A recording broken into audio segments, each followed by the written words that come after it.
Jazzcast Pros. Hello, everyone. Welcome back to another episode of Getting Real with Bossy with the Kellys.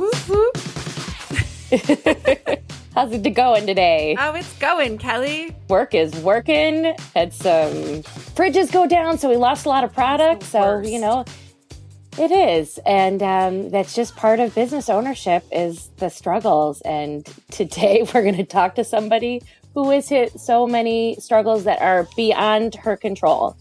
We're going to talk to Francine Beth, who is the owner of the iconic Marges Lakeside Inn. If you are from Rochester, you know it. You may not have been to it, but you definitely know it. And this woman has weathered so many storms, literal storms, because if you are from the area, anytime the lake floods, there is no Marges. Like there's just nothing without that area on the beach. And she's hit so many struggles that I don't know how she keeps going, honestly. And not only is it like the most amazing hidden secret in Rochester, we live in a city that people don't value the water and the beach as much as they should, especially on the public sector. Like I'm sure the people who own those houses value it.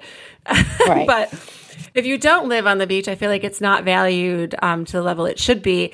And Marges is the most amazing niche beachfront bar that has been around forever. And it's been in her family for what, like 60 something years? Yeah, they will be celebrating like 70 years very soon. So I'm so excited for this story and for how far she's come. Absolutely. And, you know, lives right near her business, and there are going to be some interruptions because that's what life is. And, you know, that I think it's a beautiful thing that we're going to be able to hear from Francine and all of the interruptions that come from running your business from, you know, podcast interviews. And I've seen her on the news and like, it's just constant chaos because that is the life of owning a business where you literally have 3 months to do business. Like they're open in other times, but you've got nice weather and that is it. So I love the chaos that's going to come with this interview because it is chaotic and you're going to really feel like you're in it. I'm so excited. Enjoy. Me too.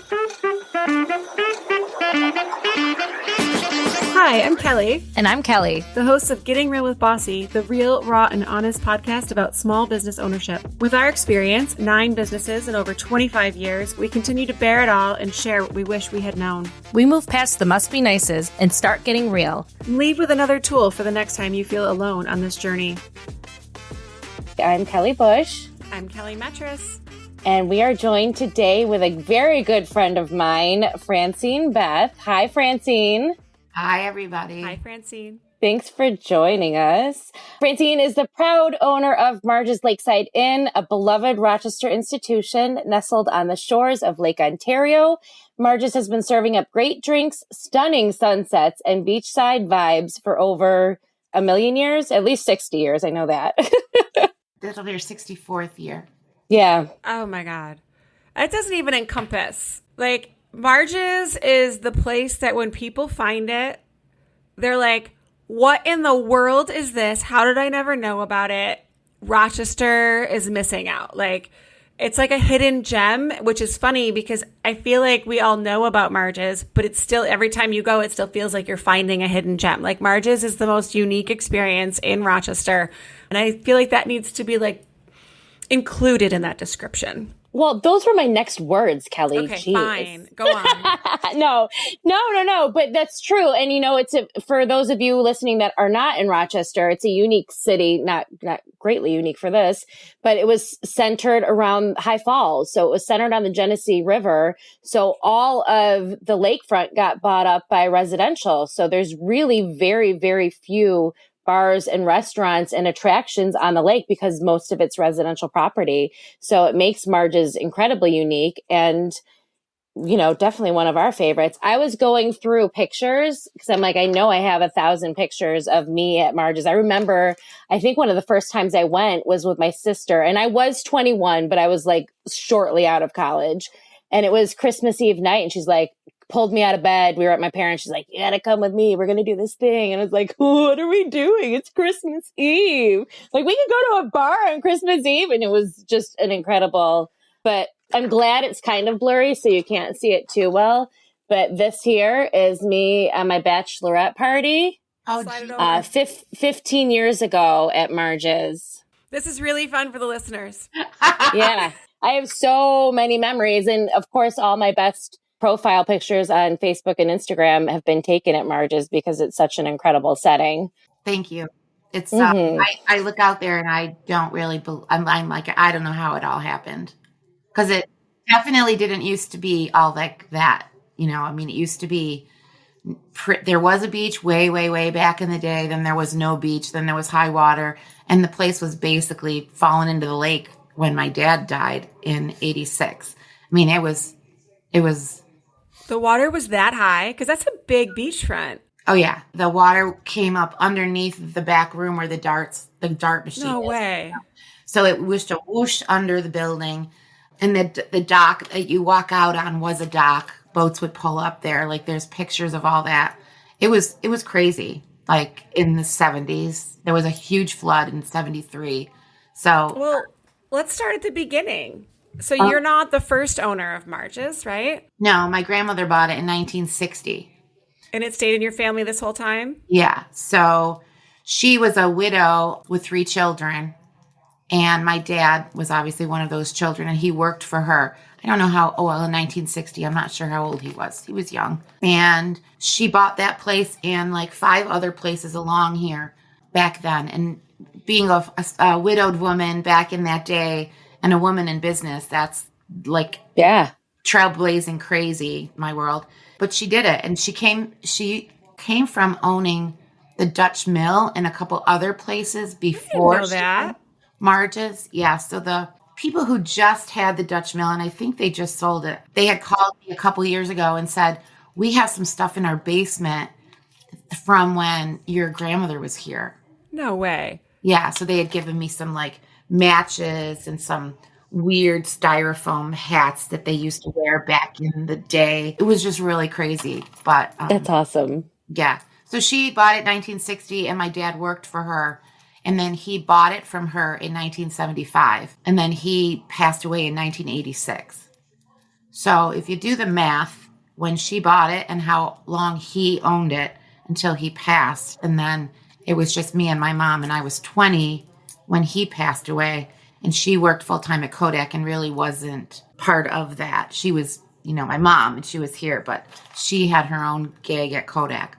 So this is pretty much just me finding my way the last, I don't know, seems like a million years, but like 38 years he's been gone, I think. I don't know. I lose track. So you immediately took it over after he passed? Yeah. Wow. Yeah. Like we weren't closed. We just kept going.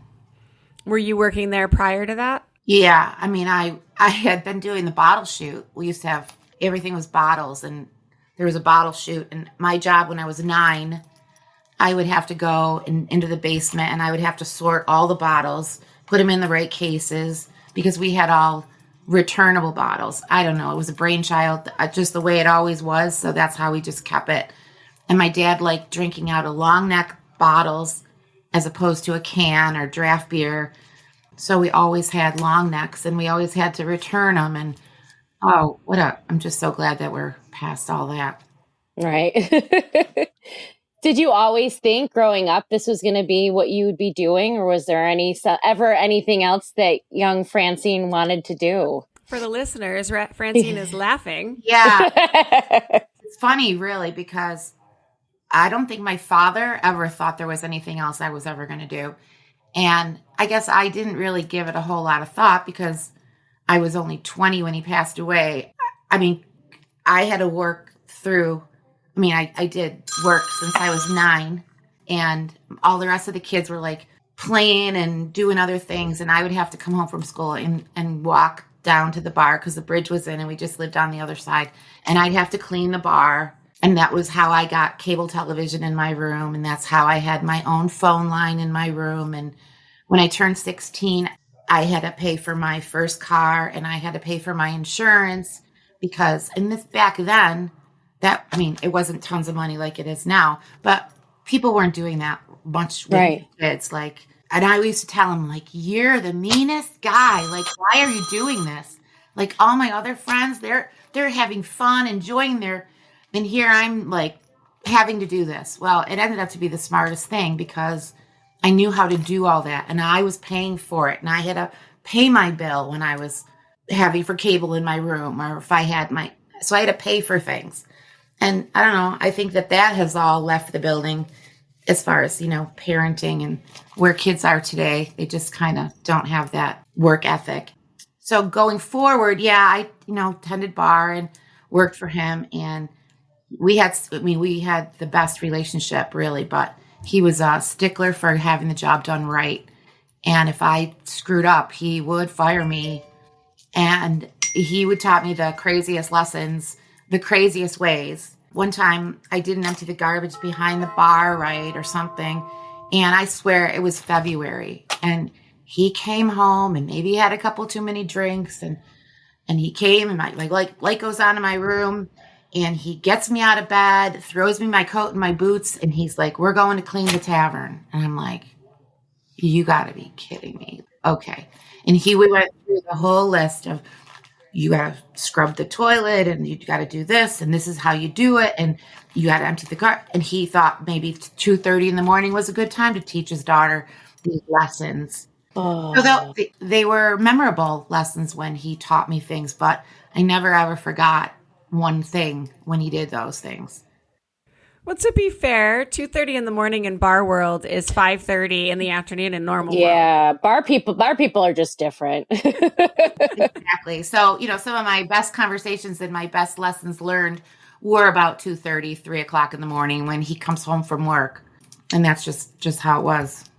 There's a lot of those teaching stories. But he would fire me and then I would come back and be like, oh my gosh, yeah. Like I opened the bar at the lobby bar, the Holodome, when that first was built. I was one of the first people who worked that lobby bar. And it was a good experience because it was business accounts and I had to wear a tuxedo and I had to make fancy drinks. And I think I might have been like 18 maybe. And I couldn't wait to not do that anymore. That was just way too fancy and way too not me. Like really not me. Hold on, please. Really? Hi, Marty. Close the door, please. Hi. Sorry. Hi, Marty. Take him with you. He threw up. Oh my God. Come here. The dogs are throwing up. Lola's got diarrhea. Our out-of-town guest is in like 16 hours early. I'm really starting to sweat because we turned the fan off. Welcome to the world we all live in. That is fine. Oh my God. Laid plans like, okay, I'm organized. I know what my day's like. I got my list, what I got to do today, how I got to do it. And then every day. Yeah. Mm-hmm. That is who we are. That is what this podcast is about, is telling the real stories. I've told you many times, we want to talk about the stuff because Marges is incredible. And I think people probably look at you and like, what a dream, what an amazing opportunity, which it is, I'm sure. But you're fighting the elements. You're fighting 4 months of really good Marge's beachside weather. Yeah. I mean, that's a lot to balance and manage. How do you cope with all that? Actually, I'm not doing well. That's okay. Not doing well. And we have our talks, Kelly, and I know. It's hard. And the people, they think you just do this and everything is good. Right. Not like that. It's not. I love you so much. I think that we all, for those of us that got beat to shit during the pandemic, that were struggling, and even though things were going well, like it's hard, right? This hospitality industry in general is hard, even when it's at its best. So you're running your ass off, you're doing your best.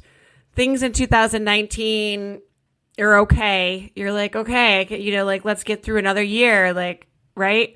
And then the pandemic it took every ounce of like the little strands that we survive on a good year and just cut them all. Well, and Kelly, I don't know if you know a lot about that area, but there's that horrible flooding that they had yeah. several years. So they were like just coming off of that, where they were limited on what you could even do down by the water, and streets were flooded, and Right. it's just And you're like insane. holding on by a thread. That's the year it was going to be our 60th anniversary year, and that's the year that it was completely flooded. And I'm like, oh my gosh, if there's nowhere to go on the beach, that's when I built the fire pit out front and started utilizing the front yard because we just didn't have anything in the back. The tiki bar was surrounded by water. It was just, there was like a little plop of, I don't know, beach in the middle. People would, I just float some flamingos in the water to make it look fun. Or we would walk around and I would tell everybody to bring their rubber boots. And so you could stand there. And I think I had Jumbo Shrimp play like on the dock, and people just kind of stood in the water when it was flooding. Just anything to kind of just, you got to think on your feet and, I don't know, still make it fun, do something. Right. That tiki bar out front, though, was a huge pivot, and I think definitely helped. I definitely was utilized a lot during the beginning of the pandemic. Yeah, that was good, especially because we were thinking we had to do to go. Like, what is that? Like, you go from you can't leave here with your drink, which you can't, to you can't come here. You have to leave with your drink.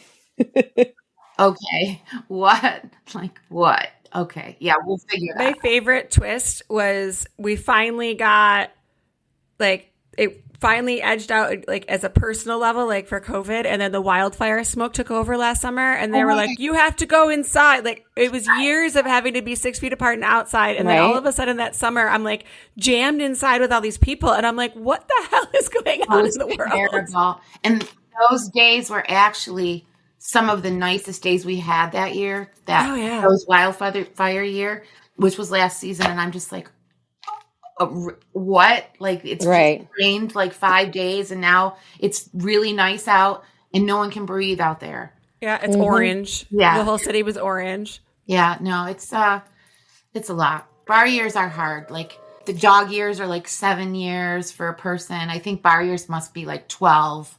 I think so. 12 years for every 1 year that you live. It's because I feel like I'm 380.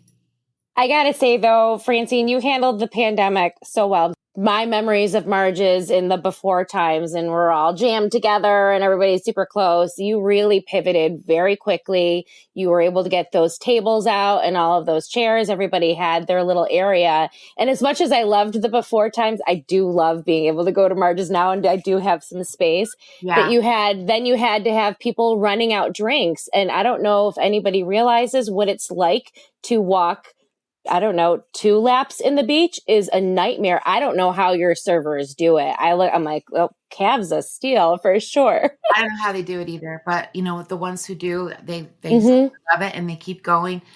And sometimes, like our shifts, do you want to do like a 4-hour shift, or do you want the whole 8 hours or whatever it is? And they just want to come and work the whole thing and get it over with. And I don't know how they do it. I really don't. But the pandemic, the silver lining of that was it gave us a way to kind of upgrade our business and have chairs and tables and have organized chaos instead of this hundreds of people on the beach, because we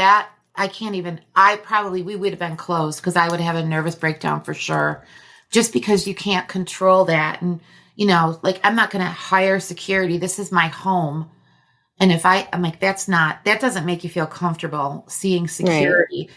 But luckily we didn't have, and, we're very fortunate, and knock on wood that we run a tight ship right from the beginning. So as much as people don't like the organization of it, it has to be that way to make it really nice. And the ones who really don't like it are just the ones who kind of would come, not spend any money anyway, stand around, take up space.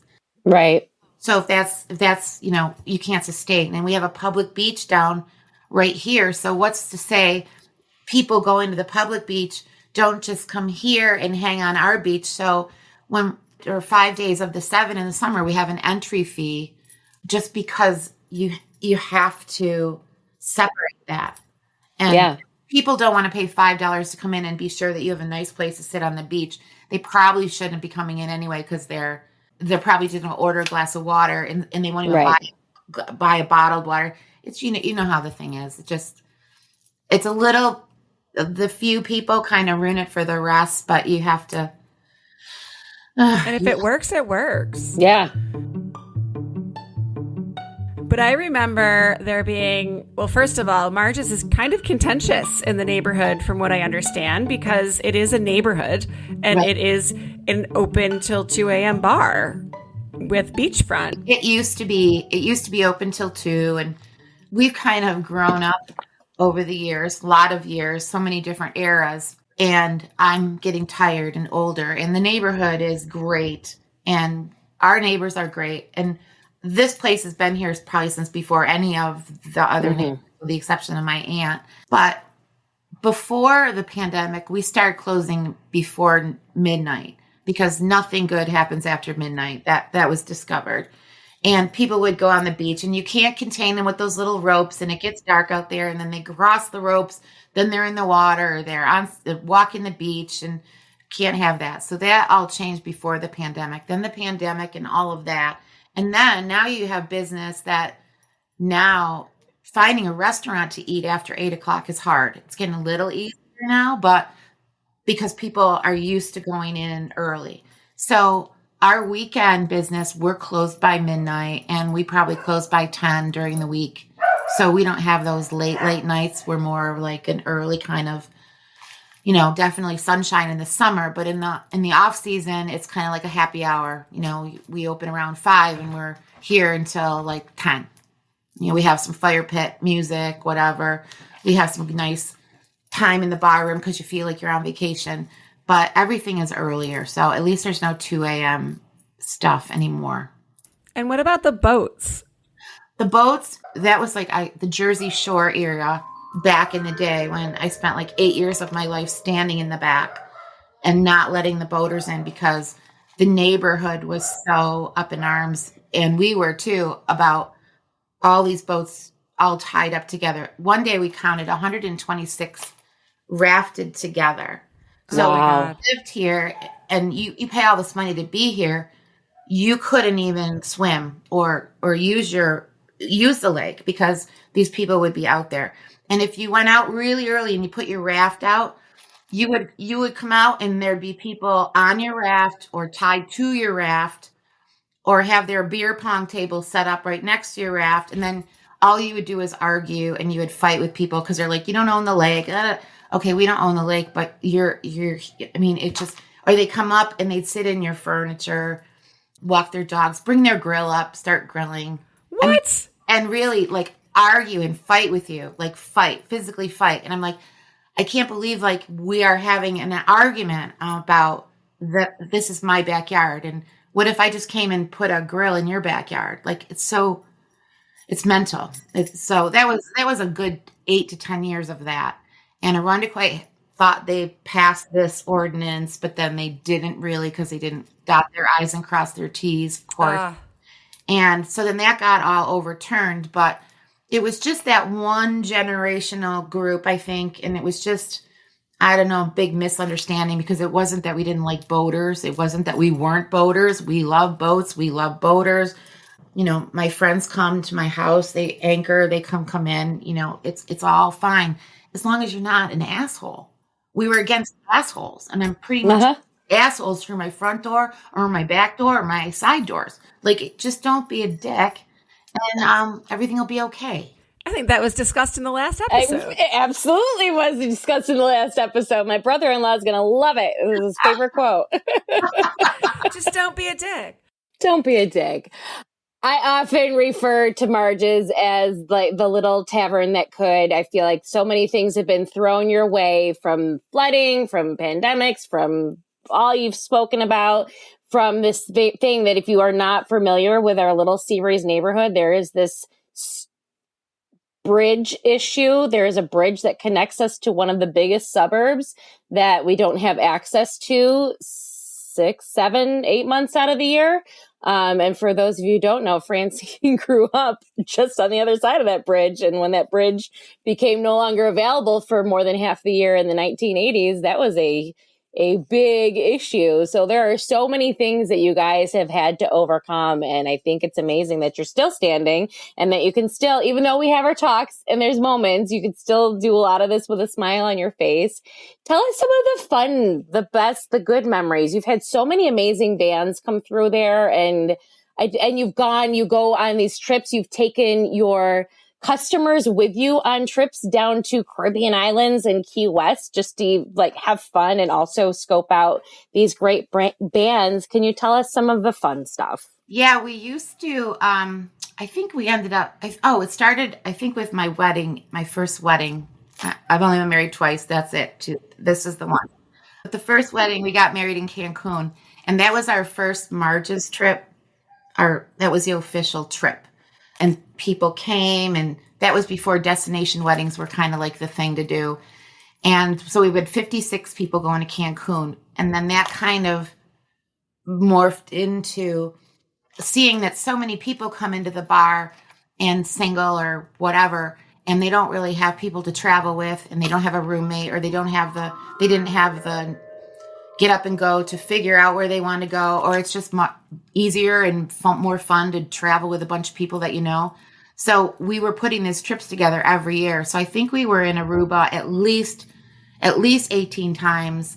We did St. Martin probably at least 4, Cabo 2 or 3 times, Cancun again once, Jamaica we did once, and then we were from Tegan and the Tweeds. She was working for AAA, so she and I were revising and rebirthing that trip idea, and it was going really well. She had just sold me on deciding to go back to Mexico, which I said, we're never going to do that. I want to go back to Aruba, but Aruba's a little pricey, and Mexico, she's like, you got to go, Puerto Vallarta. So she set up an on-site, and it was right before the pandemic. And we had the trip all planned, and we had tons of people signed up, and obviously we know where that went. So we never got the group to go there, but it really looked like a fun Marges destination. I don't think people have recovered quite enough a lot of people don't travel out of the country. Financially, it's a lot harder now. Everything is harder post-pandemic. So getting a big group together like that is, I don't know, not out of I'm ready. Yeah, right. We'll go. Let's sign this up. If you need someone to sign up, I can dot the I right now. Where exactly. do I sign? I'm in. Oh, it has been a year, Francine. We're ready. It has been a year. A year? It has been 5 years. It's been a decade. Uh-huh. Just to have that to look forward to. I don't know about you guys, but I have to have that. We have Marty and I try to go to Key West at the end of the summer, so November. And that gets me through that. Mm-hmm.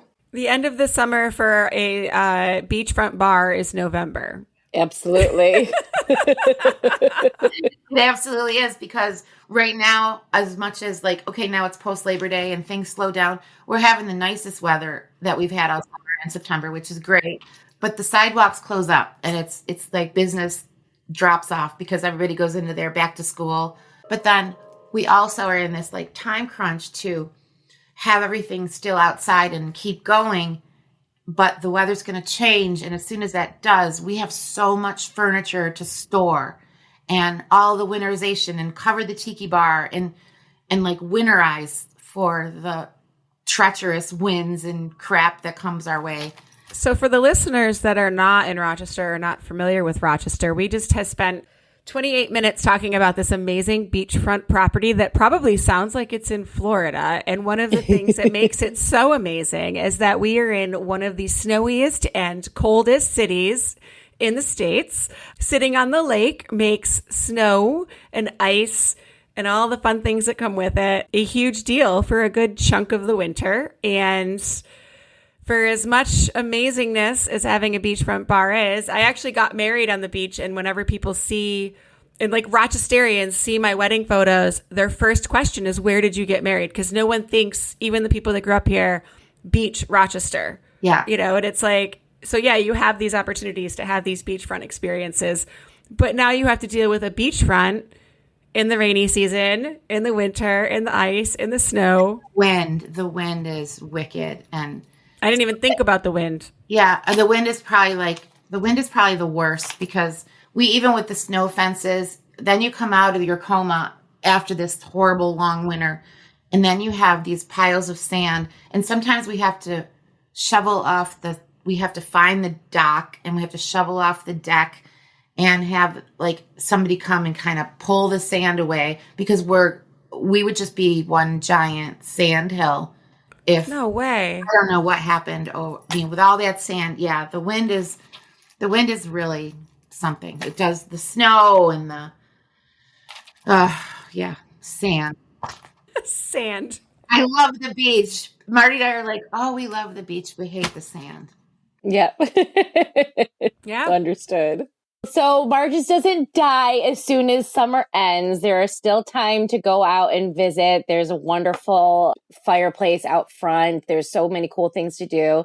I know if you ask real nice, sometimes Francine will open up for you in the cold months to host your employee Christmas party, as she did for us one year, which is just the neatest thing to be down there when it's cold. I love those moments too. So I do love those times when you get to open. There's a lot of good things about the off season, because the other season is busy and we have to have that to sustain.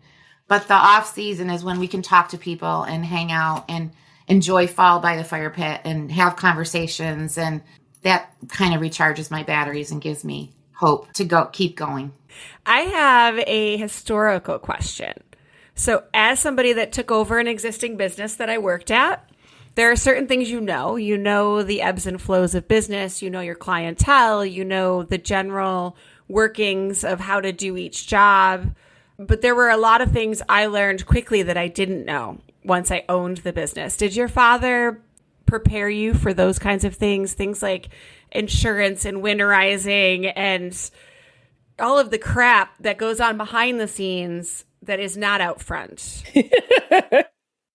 He did not prepare me. Actually, he did not. He always mentally and always vocally and spoke about, this is yours. You're going to take this over. You're going to do this. And I'm just like, but I'm a girl. And I'm like, I can't do this by myself. I mean, and I'm like, Margie, she was, Superwoman. I'm not Margie.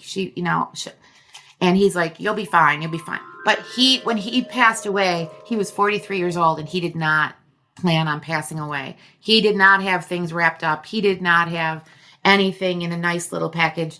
It came with no book. This thing came with no book, and buildings falling apart. And I have to know liquor laws and rules and figure this all out, and trial and error. And to this day, I'm still learning, because the laws and the taxes and the bills that are showing up, it's impossible. Like, I feel sometimes, and I'm sure you probably feel the same way, Kelly, you get a little bit, and then all of a sudden you're back where you started. And it's like, you're just running in this hamster wheel, and you're really not getting anywhere. And it seems like, I don't want to say the people are getting it. Like, the community is getting a nice place to go. And I have a nice life here. I'm not complaining, but boy, I was not prepared. I don't think anyone is prepared.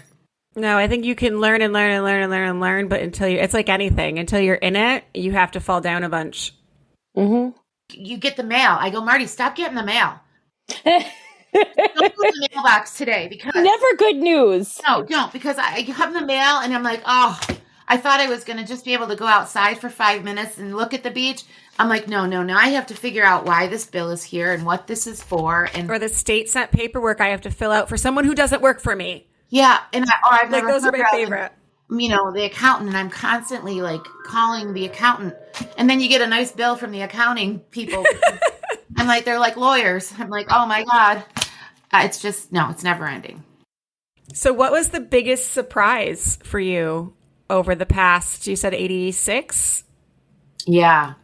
So what's it been, 38 years? I'm surprised right now on a positive thing that I look out there and I don't know how I did it, and I'm proud. And you should be so proud. The biggest surprise. The other surprise is how hard it was going to be, and how much of your life it would take away from you. Mm-hmm. Well, Francine, I did not know your grandmother and I did not know your father, but I knew your mother very well. And I know for certain she is incredibly proud of you, always was. And whether you keep this going for another 40 years or whatever it looks like, I know that it's just so proud of what you've accomplished. We all are. She hung in there a really long time because she knew I couldn't do it without her. And Yeah. I'm doing it, but it just feels a lot harder. She used to just give me hugs and, a 57-year-old woman curled up on your mom's lap. I don't know. It seems odd, but I needed those. No. Mm-hmm. We all need somebody to turn to, and it's so fortunate that you had her. But I think that you've proven that you can do it. Well, we've got laps for you, Francine. All the laps for you. Anytime. Because I know how hard it is, and I know how hard it is to continue to work through that grief while you're facing that. But if there's any consolation knowing just how proud she always was of you, for sure. I know how much you loved your dad, Kelly. So I know you understand. My dad loved Marges, by the way. I think that was the last place I saw him drunk. It was hysterical. But he made tables for us. Yeah. When they were talking about what to do and how to kind of separate those spaces, they were able to get these amazing barrels from Iron Smoke. And my dad made a bunch of little tables for them. So he's always going to be a part of Marges. I mean, he made like 30 of them. Oh my God. It was great. And then he was going to have some poker pool dates with Marge. Oh yeah. Never quite got there, but he talked about Marge's Lake. And the way my dad is, once he did that, he was part owner. So he just go around telling everybody, look what I did for my place, Marges. So you had a partner, you just didn't even know it. Yeah, he was the best. And when your mom passed recently, for the listeners that don't know, this is fresh. So yeah. Her birthday was Christmas, and she literally turned 81 on Christmas, had her Last Supper, her Christmas dinner, and honestly just didn't feel she had some health things and things, but that's pretty much it. And then she just kind of got, and she was gone within 48 hours after her Christmas dinner. It went the way it should. It sounds crazy, but it went the way it should have. It wasn't bad. Like, it wasn't a long years in place or whatever. And so as much as I miss her, I'm glad that it wasn't as bad as some people's death can be. And you are living a legacy. Mm-hmm. And that is a lot of strong women in your blood. Yeah. I believe in ancestry, and I believe in everything we carry along with us, the good and the bad and the ugly and the beautiful. And hearing your story and what you've continued, the legacy you continued, I don't want to discount what your father and grandmother did, but it's been a huge change, and it is all you. It's a whole different life. Because you figure she had it 1960 to 75. Like, I look back at that and like, wow, like that life was like, wow, look at those people. They're just Can't imagine. And like from 75 to 86, it's like, wow, like my dad, like he would never follow rules, like never. And then from 1986 to present day, I'm like, holy fuck. It's a completely different world. Not even close. Oh. Well, thank you so much for joining us. Is there anything, I know you've got a big tiki event next week, so when you're listening to this, it'll already have happened. And if you kick yourself because you missed it, but there's always cool things happening. Francine, the website, is that the best place to find out the events and stuff that are coming? Yep, website, margeslakesideinn.com. No, not an inn, it's not a hotel. If you haven't been to Rochester, you have a reason to come now.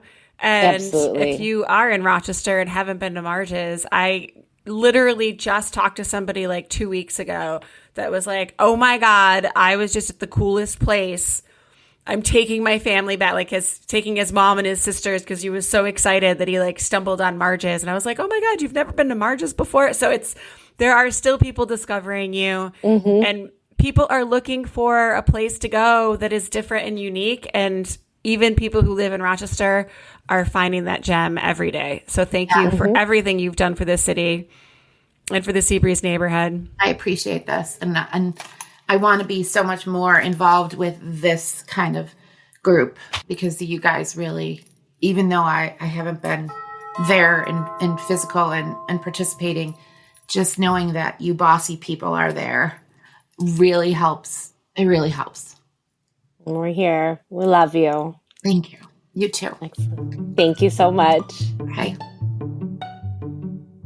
All right. Well, that's Francine in a nutshell. You know what? I don't think that it's talked about enough. Like, her story, I feel like she still sees the business as her family's business, but it is hers. Like, her grandmother. It has been hers longer than anyone else. It was hers longer than both her grandmother and her father combined. Yeah. So I really hope she understands, regardless of what happens in the future, what she's accomplished and how far she's come. And I don't think as small business owners that are in it and are in crisis mode, more often than we like to admit, I don't think it's easy for us sometimes to sit and see how far we've come and the adversity we've gotten through and the wonderful things we've created. And I hope she gets a moment for that. She's such a humble, we have to push her to take ownership of that stuff sometimes. So we'll continue to do that. So if you have not been, get there. If you have been, go back and visit. There are so many things that they've updated to keep it relevant and keep it safe and keep it comfortable, but the nostalgia is all still there. It's the Marges that you remember from 20 years ago, 30 years ago, 50 years ago. It's a wonderful space, so make sure to check it out. And if you're not from Rochester, come visit and make that number one on your list. Oh my God. I think just in this season alone, we've talked to enough reasons to come to Rochester. Exactly. And we have another one coming up. So yeah, just keep listening to us. And if you're not a Rochesterian, you need to come and visit because there are so many cool things here. Not that there aren't cool things in other places, but I think there's more cool things here per capita than anywhere else. I totally agree. Well, thanks for joining us, and make sure to check in next time when you're going to hear a little bit from Kelly and I, and then you're going to hear from an amazing woman, Marina Nofnagel, who just embodies the word pivot. Yes. She is just pivot. I think that's her middle name now. That's her middle name now. Please reach out at any given point in time. We're on social at BossyRock, BOSSYROC. Email bossyrock@gmail.com. Our website, bossyrock.com. We're everywhere. Tell us what you want us to interview, what you want us to talk about. Ask us questions and we'll just make a podcast interview about it, which is the two of us. So be bold. Be brave. Be the boss. Be the boss.